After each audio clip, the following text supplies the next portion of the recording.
Stylish star Allu Arjun ప్రస్తుతం Duvvada Jagannatham cinema చేస్తున్న సంగతి తెలిసిందే. హరీష్ శంకర్ డైరెక్షన్ లో వస్తున్న ఈ సినిమాలో పూజా హెగ్డే హీరోయిన్ గా నటిస్తుంది. ఇక ఈ సినిమా తర్వాత లింగుస్వామితో ఒక సినిమా కమిట్ అయిన బన్నీ దాంతో పాటు రచయిత వకంత వంశీ డెబ్యూ మూవీకి సైన్ చేశాడు. మొన్నటిదాకా చర్చల దశలో ఉన్న ఈ సినిమా ఇప్పుడు టైటిల్ కూడా కన్ఫర్మ్ అయినట్టు తెలుస్తుంది. ఈ సినిమాను లగడపాటి శ్రీధర్ నిర్మిస్తున్నారు. తన ప్రొడక్షన్ లో ఇప్పటి వరకు లో బడ్జెట్ సినిమాలనే తీసుకుంటూ వచ్చిన లగడపాటి శ్రీధర్ ఇప్పుడు బన్నీ సినిమాను నిర్మించేందుకు రెడీ అయ్యారు. ఇక ఈ సినిమాకి టైటిల్ గా నా పేరు సూర్య, నా ఇల్లు ఇండియా అని రిజిస్టర్ చేయించారట. అల్లు అర్జున్ సినిమా కోసమే ఈ టైటిల్ రిజిస్టర్ చేయించినట్టు తెలుస్తుంది. టైటిల్ అలా బయటకు వచ్చిందో లేదో అప్పుడే మెగా ఫ్యాన్స్ లో ఉత్సాహం మొదలైంది. అంతేకాదు ఈ టైటిల్ ప్రస్తుతం సోషల్ మీడియాలో ట్రెండింగ్ అవుతుంది. నా పేరు సూర్య, నా ఇల్లు ఇండియా అని పవర్ఫుల్ గా చెప్పే బన్నీ సినిమాలో ఎలా ఉండబోతాడా అని ఫ్యాన్స్ ఎక్సైటింగ్ గా ఉన్నారు.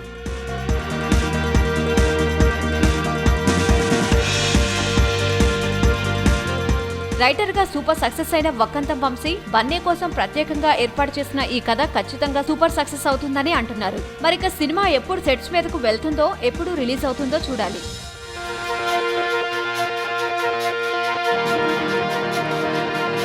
వీలైతే లైక్, కుదిరితే కామెంట్ పెట్టండి.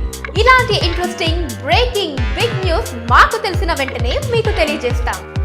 దీనికి మీరు చేయవలసిందల్లా ఇక్కడ కనిపిస్తున్న సబ్స్క్రైబ్ బటన్ ని నొక్కి సబ్స్క్రైబ్ అవ్వండి.